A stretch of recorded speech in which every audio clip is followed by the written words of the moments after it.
This video will deal with factors of production.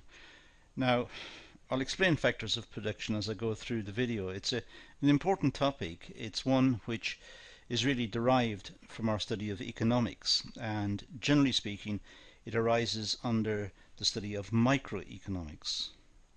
But essentially what we're dealing with here are the inputs into a business.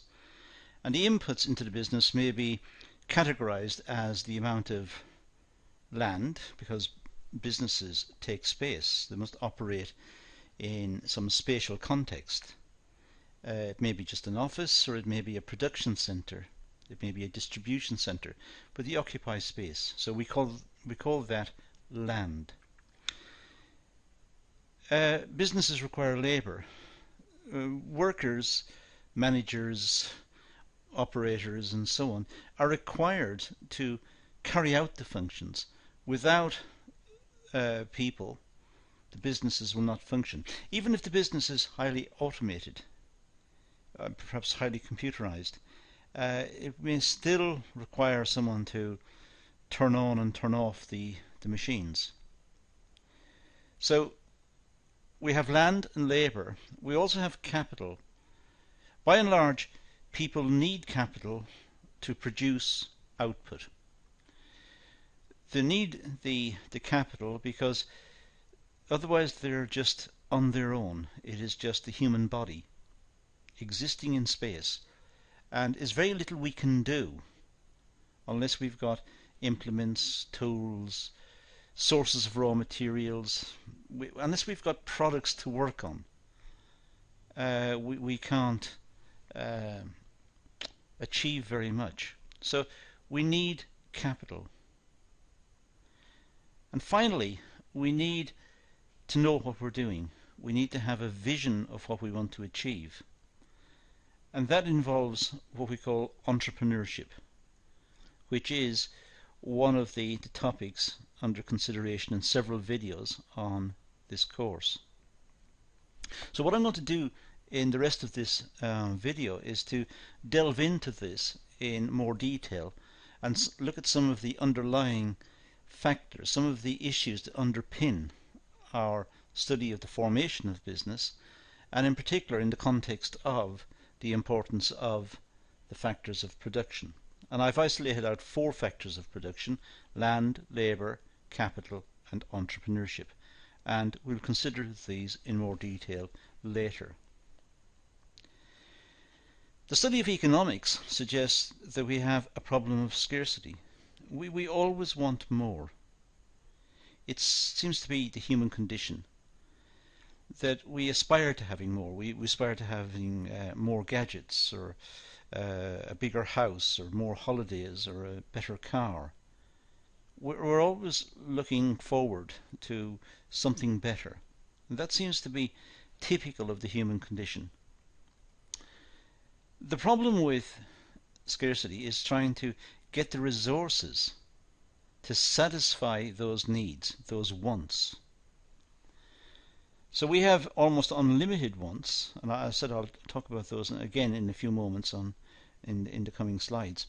But we almost have unlimited wants, and we need to satisfy these. We have a desire to satisfy them. In other words, we have a desire to produce. We have a desire to make what we require. And there are different ways in which we can make what we require.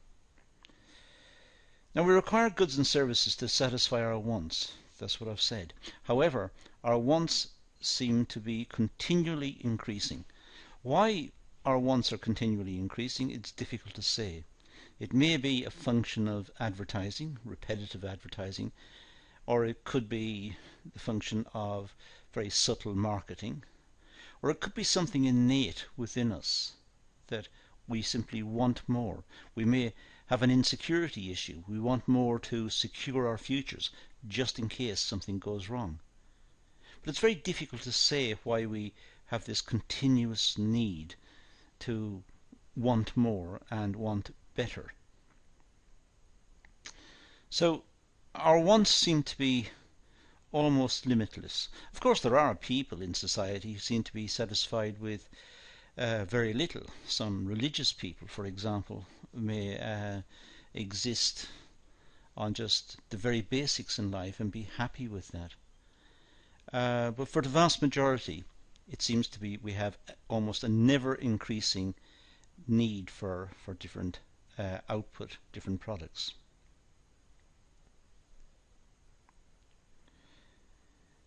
When we satisfy our wants for food, warmth, shelter, then we want other goods, such as luxury household items. Now this relates in part to a model that is also the subject matter of several videos on the course, called Maslow's hierarchy of needs. Maslow considered we had very basic needs that we have to satisfy. The need for shelter, security, the need for food, clothing. So we have these very basic needs. But once we've satisfied those needs, we move up a notch, we move up to the next level, and we want some more refined output. And eventually, when we've satisfied all our physical needs, we have psychological needs. We want to be recognized, and we want to be admired for who we are, and we want to make a contribution and to be respected. So our needs seem to be, as Maslow put it, very similar to a pyramid. Basic needs at the bottom, which must be satisfied, and then increasing refined needs on top of that. In order to receive these goods, we have to produce them. And that really is the problem. We've got all of these wants. We want more, we want better, but then we have to produce them. They're not supplied to us. Everything we have has to be made. Someone has to make it. We have to make it ourselves, or someone else has to make it, and we have to acquire the output from those people. So nature doesn't provide houses, for example. They don't grow from seed. We can't buy a house seed and plant it and a house will grow. Houses have to be built. So the things that we need, the products that we need, generally speaking, have to be produced. We need to engage in a production process to satisfy our wants. So we have to expend effort in order to satisfy our wants. Now there are different types of production process that we can conceive of. The most basic type is called subsistence production. Now with subsistence production, it means that we produce everything we require for ourselves. So it's subsistence. We have to build a shelter. We have to weave cloth to make our clothing. We have to grow food and cook it. So we have to be self-sufficient. We have to solve our own problems. The problem with that is that we're not adept at doing many things. We tend to have limited skill sets. We may be very good at cooking food, but weaving cloth may be beyond us. What we have noticed is that if we spend a long time doing a particular activity, we become very skilled at doing that particular activity. In fact, we become more skilled than other people who are more generalist, who are doing many different things. The person who specializes tends to become more efficient at doing it, and hence output is much better because they're able to learn by doing. They have more experience in making that particular product or performing that particular task. And if everyone was to specialize in doing different tasks, then the output of the society would be much bigger, much better. This leads us to the concept of the division of labor in society. Now, the division of labour means work is broken up into small tasks, and different companies will produce different products. Individuals will engage in different activities. But they don't attempt to make everything that they themselves want. They don't weave cloth and grow crops and so on. Instead, they make something that they are particularly good at, and then they sell it. And with the income they receive, they buy the things that they could not do themselves. Which is really the way we organize society. Now, this idea of the division of labour goes back a long time in human history. It was popularised by the very famous Scottish economist Adam Smith in 1776 in his book, which is abbreviated and known as The Wealth of Nations. Now, in Smith's book, he gave a very famous example of hat pin production. Back in 1776, ladies wore hats, and to keep their hat on in different weather conditions, they used to use hat pins. And Smith illustrated the advantages of specialization using the hat pin example. I'm not going to go through it here, but it's worth researching it. The idea is that our society is specialized. We have different companies producing different things and selling them and making a profit and surviving and satisfying our wants as a consequence.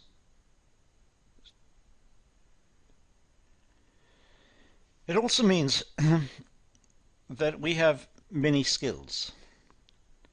If we're in a subsistence society, we'd have to have many skills. We'd have to be able to be good builders, good farmers, good weavers, good engineers, and so on. And as I said earlier, that in a subsistence society would be the requirements. But we can see that the subsistence society would have to give way to something more sophisticated, because we can't be good at all of these different things. We tend to have a very limited skill set. We can do certain occupations, and we can engage in certain tasks. We can't do everything. So the subsistence society is not one that was going to thrive. In very ancient times, I suppose, when we lived in caves, we would have to go hunting, and we'd have to get skin to wear, the skins of animals, and try to light a fire. So we had various skills that we had to try and develop. But as I said, as society developed, we tended to become more specialized. It's unlikely that we can be expert in everything. That's the point. So what we do is we specialize in some particular activities, and we trade the surplus that we produce for the things that we want. So we don't have a very high standard of living in a subsistence society, and therefore we're not highly committed to that form of way of living.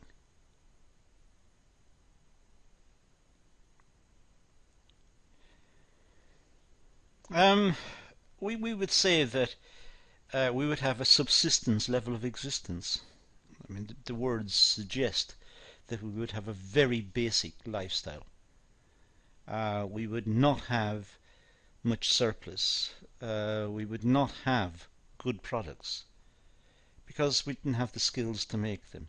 So it's far better, according to Adam Smith, going back to 1776, and to all writers since, it's much better if we specialize. So some people become teachers, some people become accountants, some people become engineers, some people become cooks, and whatever the occupation we adopt, we become skillful at that.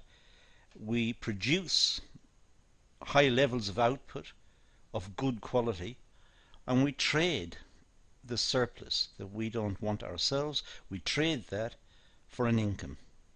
We trade it, we receive something in return, we receive money in return, and we use that money to buy the things that we want, the other things, the things we can't produce ourselves.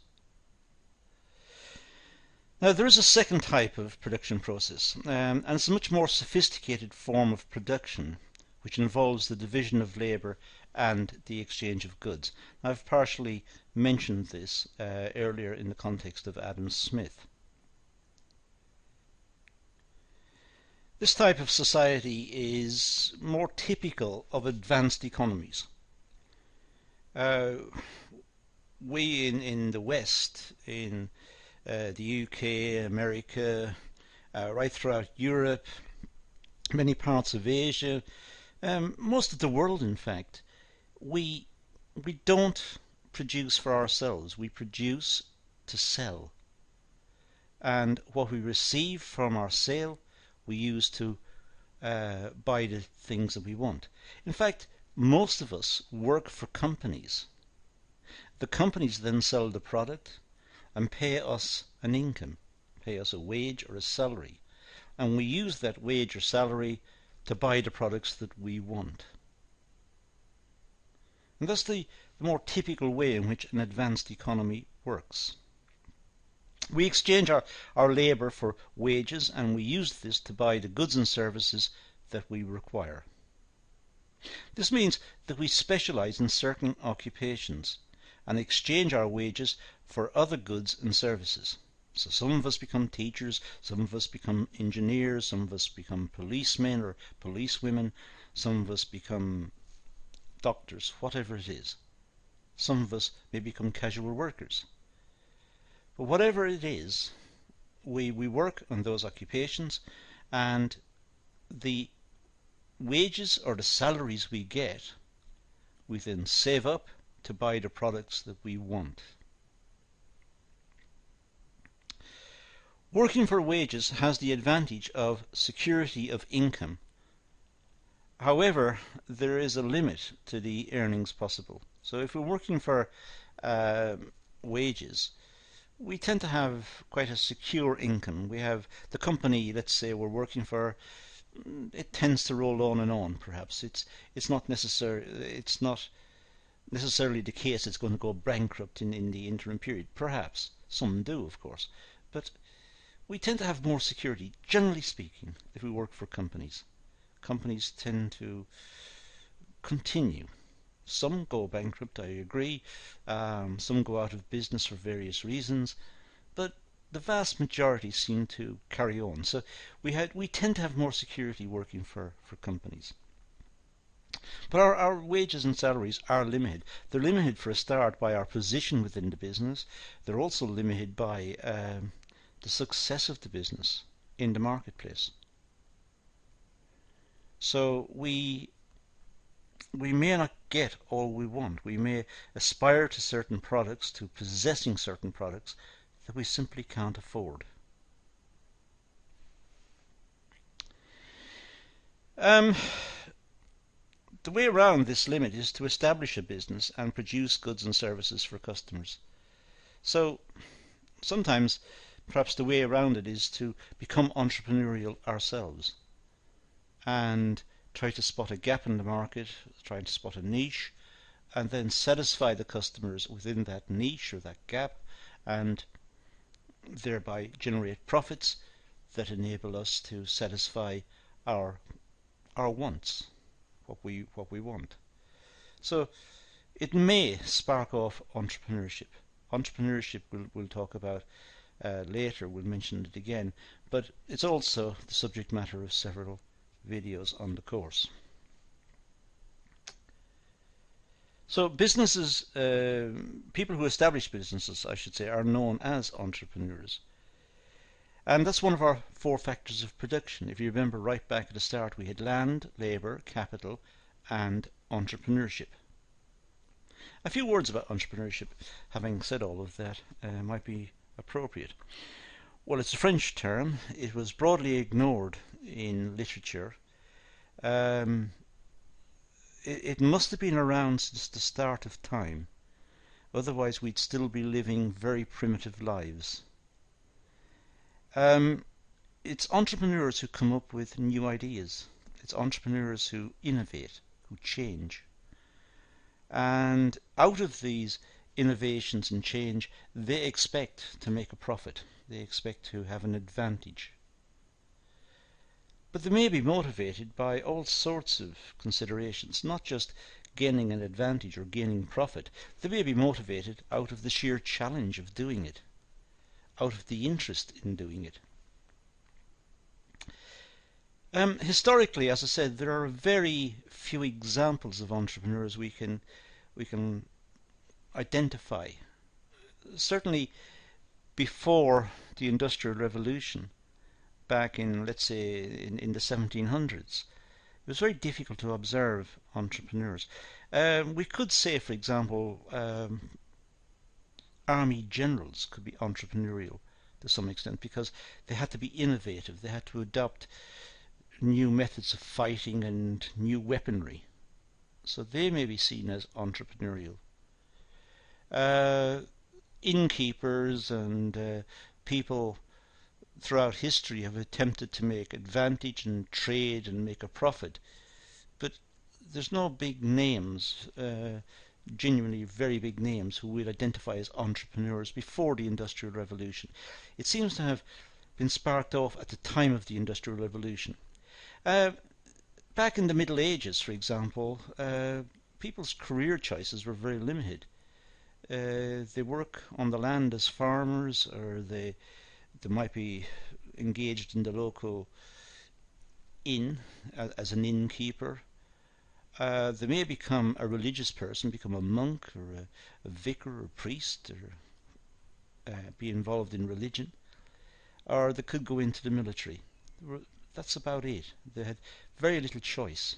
But after the Industrial Revolution, there was a need for managers and foremen and workers within industry, and people moved off the land and into industry.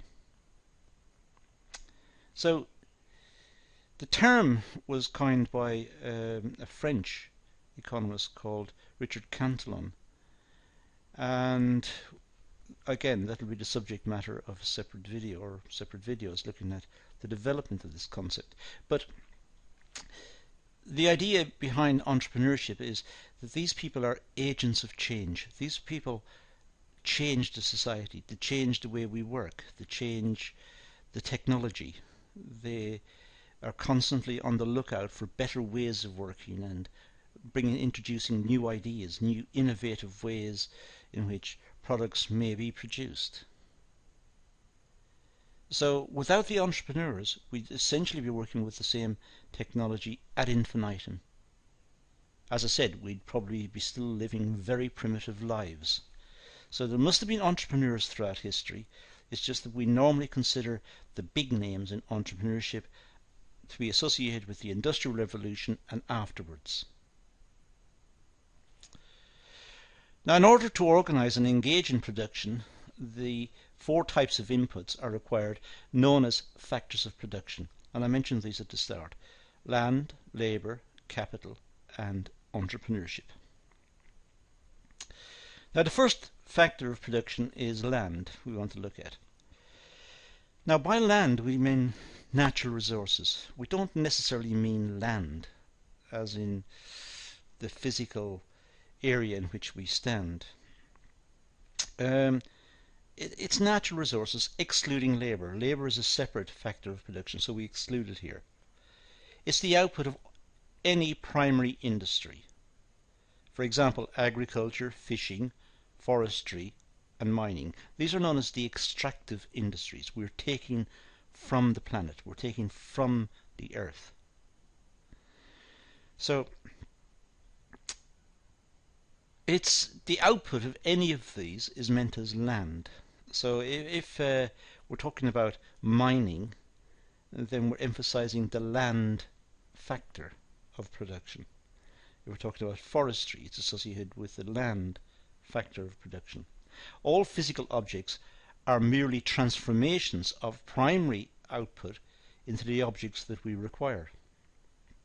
So if we just look around us, everything we see is the product of nature. It all came from the land. It came from mining. It came from agriculture, fishing, forestry, whatever it was. Whatever we look around and see, if we see a chair, it's a wooden chair. It came from trees. Trees are land. We classify the trees as land. It's a natural resource. So land is the generic term for anything which is natural. And what we do is we process these natural outputs into products that we want. We manufacture the products that we want and we see around us today. The second factor of production is labour. Now, this is the human resource. There is no distinction between the various types of labour, manual, clerical and so on. All are classified as labour. So labour is the human effort. So if we think about the natural resources from land, they have to be made into items that we use, manufactured into items we use. And in order to manufacture them into the items we use labour. Labour is a way of transforming the output of nature into the products that we use. The third factor is capital. Now, these are the goods that are used to produce the final goods that are determined by the customer. Typically, capital is composed of machinery, buildings, and transport facilities. These goods are not useful in themselves. They are only used as a means to produce final output that satisfy final demand. So we don't demand machinery per se. We're not interested in owning machinery per se. We're only interested in owning the machinery because the machinery can transform natural output, the land, into final products that we want. But the machinery requires labour to work with it, to turn it on, turn it off, and to maintain it. We don't require factory buildings unless we're going to produce something. So capital is only required because we aim to transform outputs of nature into manufactured goods that we require. Now, some economists, say Marxian economists, would say, well, capital doesn't exist. Everything is the product of labour. And in that sense, capital had to be made in the past. The machines had to be made by workers in the previous time period. And the workers in the previous time period worked with capital to make the existing generation of capital. But the capital in the previous time period had to be made by the previous generation again, who probably were workers working with capital from that time period. So it's an interesting, almost philosophical debate as to whether capital is labour or just accumulated labour that's been built up over the years, or whether it is a distinct factor of production. Not a debate we're going to get involved in here. The fourth factor of production is entrepreneurship. Now, entrepreneurship, the other three factors of production, land, labour and capital, are inanimate. They've no life. Labour has a life, but it's seen here as a passive factor of production. Labour facilitates the transformation of the inputs into outputs. So they're inanimate in the sense that they are not actively changing the business or developing the business. They are simply transforming the inputs into the outputs using the existing technology of the business. That's not to say, of course, that labour is inanimate, because that's somewhat insulting to all of us, because we are all part of the labour force. But we don't necessarily on a day-to-day basis become entrepreneurial or innovative. We tend perhaps to work within the existing framework, the existing way of transforming the inputs into the outputs. And in that sense, we're inanimate. The production, however, for the production to take place, someone must organize it. Someone must design the production system. Someone must determine the output, the design of the output, the price of the output on the market, its functionality. They must design. They must work out how the technology can be used to best produce it. This is all the province of the entrepreneur. And it's the entrepreneur who has to bring it all together. The entrepreneur has to think about the product first and then deliver it. Of course, the entrepreneur must be aware of what is technically possible. If we take an example of, let's say, Bill Gates and Microsoft, it's probably fair to say that Microsoft has helped change the world, the way we work, the type of technology we use. And they were in there almost first. Well, some people say with Apple. Apple were probably in around the same time, or were contemporaries of Microsoft. But Microsoft could only happen because there was increasing understanding of the role of computers, the functionality of computers, and the need for code to drive the computers. But the unique contribution of Bill Gates and his team was that they were able to, in a sense, bolt all of this together to make products which would be very productive for the rest of us to use, which became Microsoft.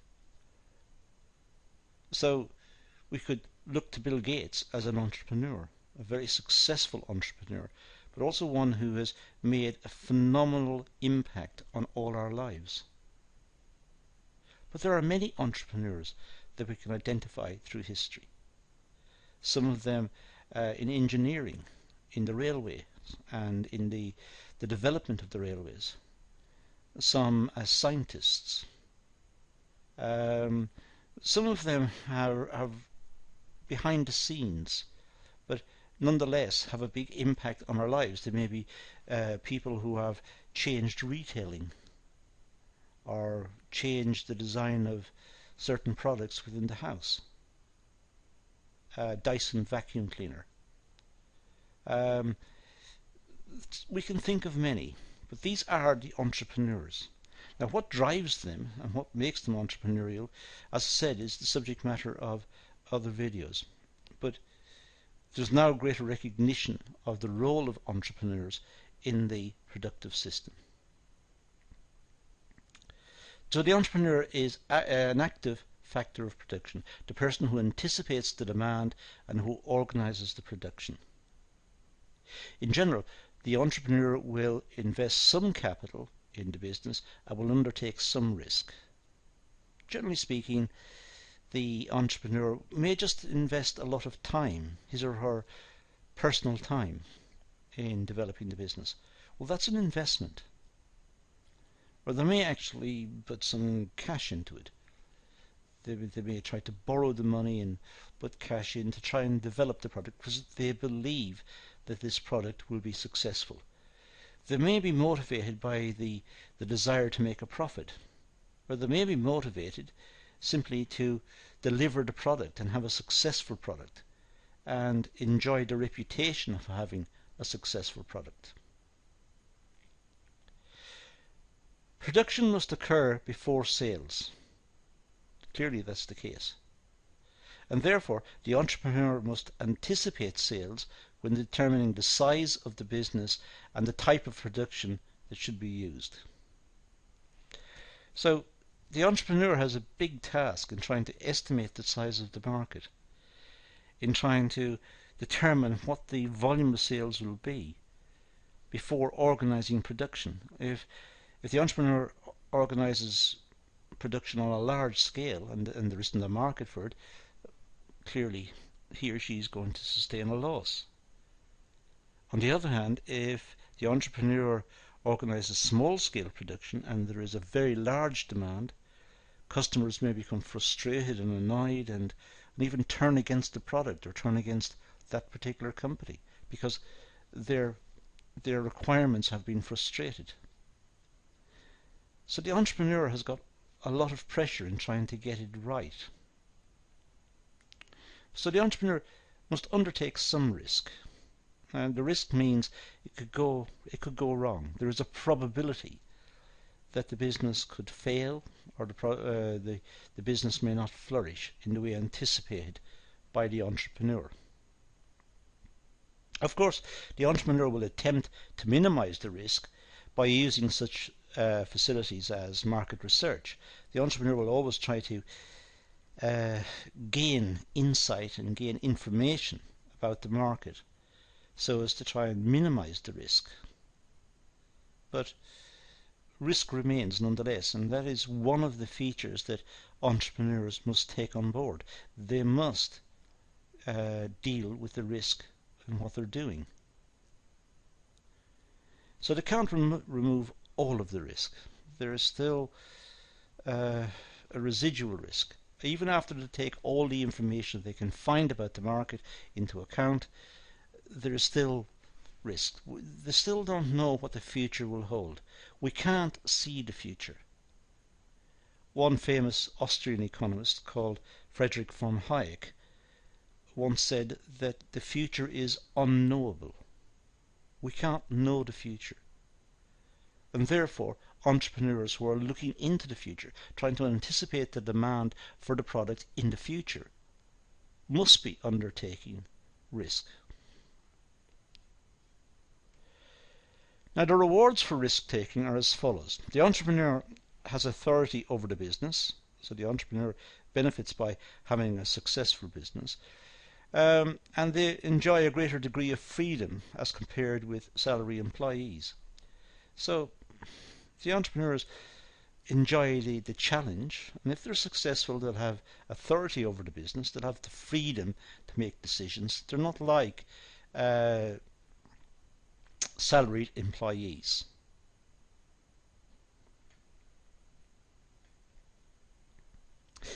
The entrepreneur receives a profit, but this is the reward for risk-taking. Profit is the reward for risk-taking. It's not a salary.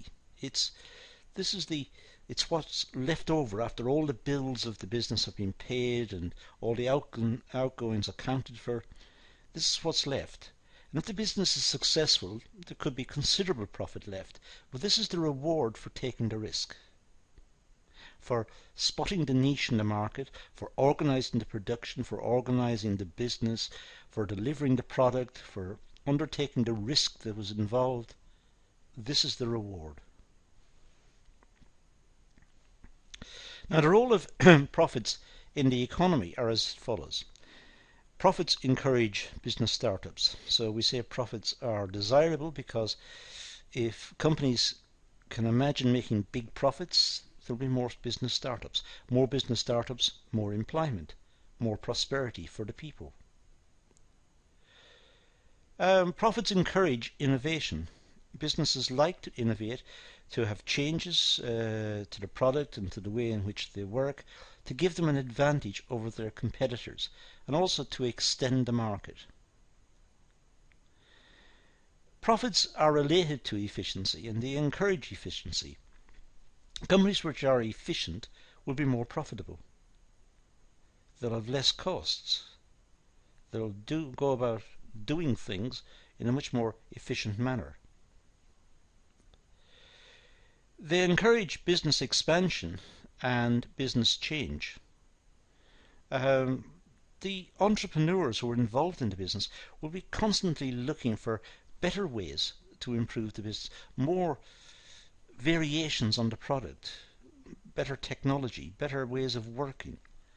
Entrepreneurship doesn't stop once the business has been developed for the first time and has been successful. The entrepreneur is constantly looking for change and looking for ways to improve the product, improve the position of the company in the market, and in that way businesses expand and businesses change, and the consumer benefits by having a variety of products, good quality products, which are innovative.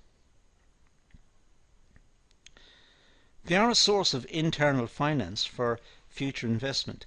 Generally speaking, companies that make profits may fund their investment from internal sources, from the profits, rather than going to banks to borrow the money for investment or going to shareholders to try and raise the money for investment. The companies can simply invest out of their profits. They retain some of the profits and use those to make investments. They act as a measure of business efficiency. Profitability can be related to the size of the business, and it's possible to get a picture of companies that are efficient and not so efficient according to their profitability. The profitability could be expressed as a ratio, for example, of the amount of capital employed in the business. So if the accountants were able to say how much capital was in the business, how much capital has been sunk into business, and then look at the current profits, express profits as a ratio of that sunk capital, there is a benchmark in which businesses can be compared. We can measure business efficiency. Now, the characteristics of a successful entrepreneur. The first point to be made here is that entrepreneurs can't be trained. It's not possible to undertake a college course in entrepreneurship and then claim to be an entrepreneur. So entrepreneurs can't be cultivated. Entrepreneurs happen. Some people are entrepreneurial, some people are not. Some people can see gaps in the market that other people can't see. Some people have got a propensity to risk, other people hate risk. So entrepreneurship can't be trained. It's not possible to educate people to become entrepreneurs. We can make people alert to what entrepreneurship is. We can talk about the characteristics of entrepreneurship and the importance of entrepreneurship, but we can't train people to be entrepreneurs. Entrepreneurs simply emerge. So we can't train them. Entrepreneurship, it's essentially a psychological state. It's something in the minds of some people that enable them, as I said earlier, to spot niches in the market, gaps in the market, to understand the technology and how technology could be used in a variety of ways, to design products that are innovative and will meet customers' needs or wants. Sometimes this can be very strange activity because sometimes they design products that nobody really demanded. They believed that the customer would buy the product if it was delivered, but the customers in a sense were not demanding such a product because the customers themselves could not imagine it. Example, a microwave oven. Customers didn't demand a microwave oven. That was an innovation. That was an entrepreneur bringing an idea to the market. When microwave ovens were introduced, people thought they were revolutionary, they were amazing, and it became an instant hit. But before they actually saw a microwave oven, there was no demand for one because people did not understand the technology. They didn't understand how they work or what they could do or if it was possible. And the same happens with a lot of products that come out. When Dyson brought out the vacuum cleaner that didn't have a bag to collect the dust that the vacuum cleaners suck up, when he brought that out, no one demanded it as such beforehand. That was Dyson being entrepreneurial and delivering a product that he believed that customers would buy. And we can trace this all the way back to Isambard Kingdom Brunel, for example, built a metal ship, the Great Britain. Well, everyone knows that metal sinks in water. Wood floats, but metal sinks. But he managed to build a ship out of metal that floated. And that was an innovation. That was Brunel being, in a sense, entrepreneurial. But those are just two examples. We could go through millions and millions of examples. Virtually every product that exists on the market is the product of someone's mind.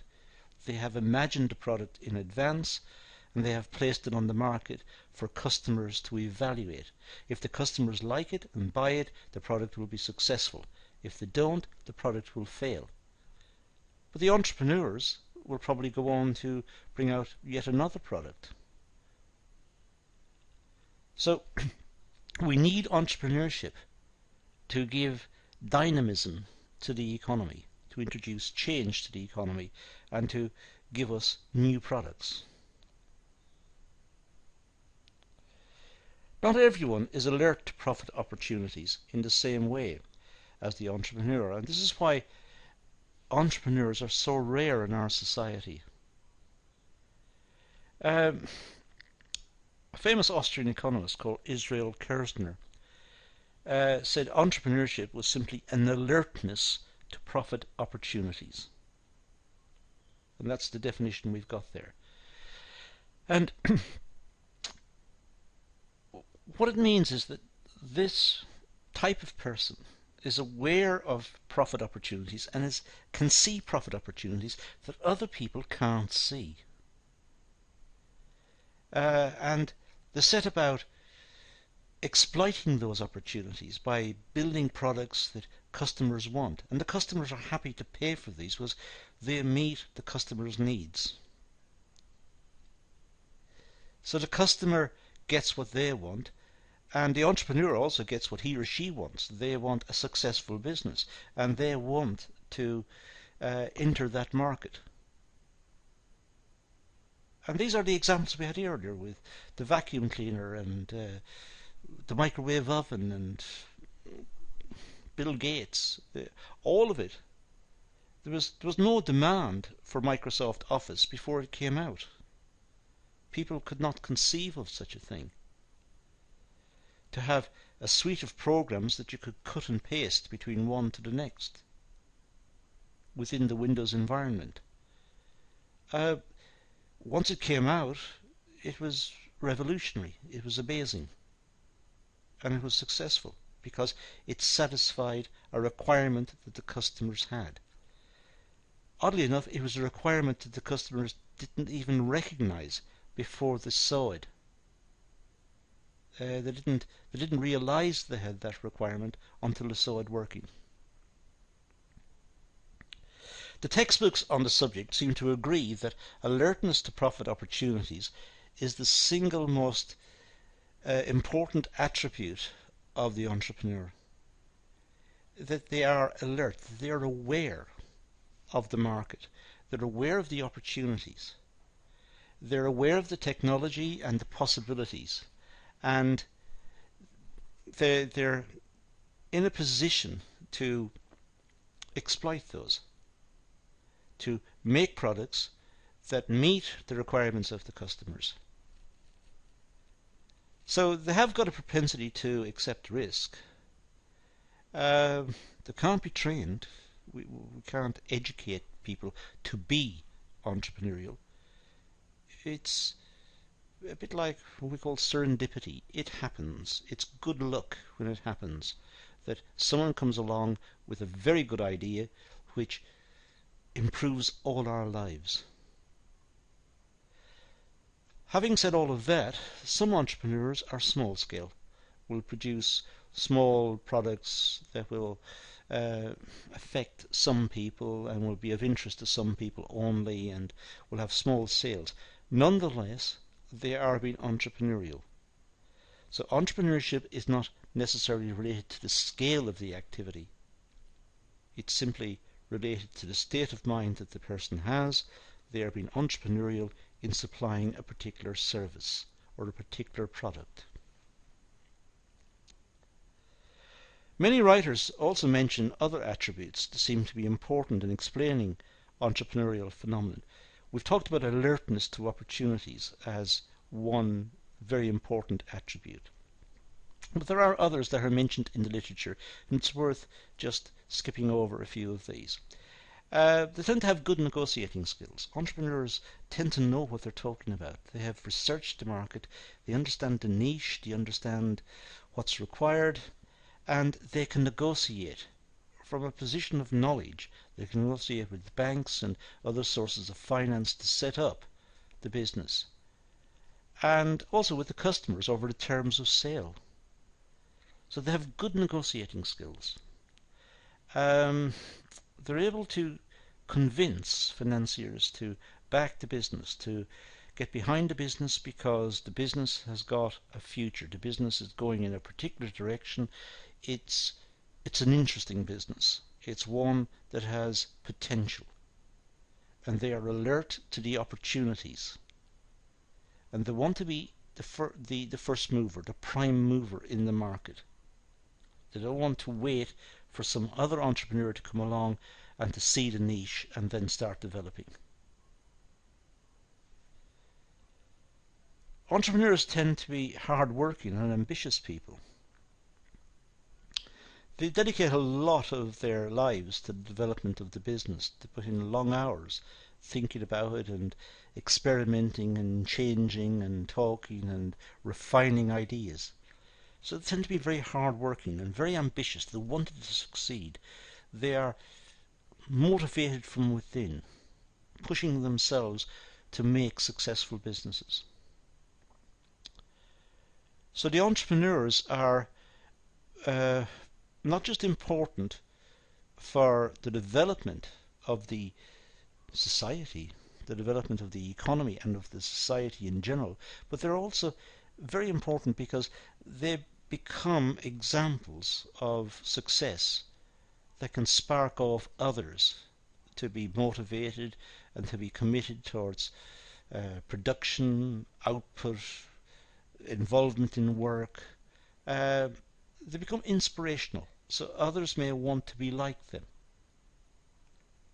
At this moment in time, I believe the richest person in the world is Bill Gates.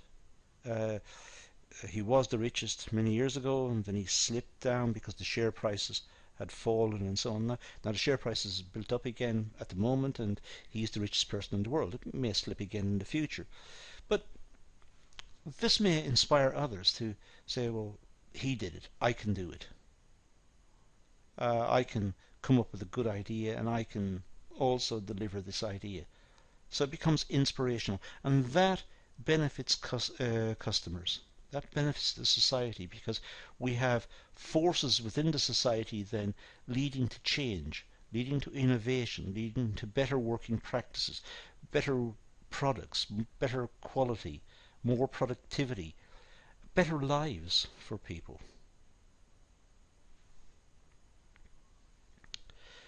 Entrepreneurs are independent-minded. They don't like being ordered about or taking orders from others. They like to be in control. So they are seen by many as mavericks within society, people who are different to others. They have different ways of seeing the world, perhaps. They have a different psychological stance. But they are critically important within our society if we are to continue to develop. If all entrepreneurship stopped today, then tomorrow will be the same as today, and next year the same as today, and 1,000 years' time will be the same as today. And that's not a world we can conceive of easily. We conceive of a world, one that we're used to, which is with new products, new innovations, new methods of production, new methods of communications, better quality lives for people, using technology and harnessing new ideas continuously. So the entrepreneurs have to be seen as independent-minded and be allowed to get on with the function of introducing new products to the benefit of the wider society. So this has been a fairly long video. It's well worth going back over, making some notes, and making sure that you're familiar not just with the entrepreneurship material at the end, but the factors of production, land, labour, capital, as well as entrepreneurship, the 4 factors of production. Making sure you know about these. It relates to economics as much as it does within the present module, but it crops up right away across our understanding of business, management, economics, and so on. So it's an important topic. But that's all we're going to deal with here, so I'm going to leave it at that and say thank you for watching.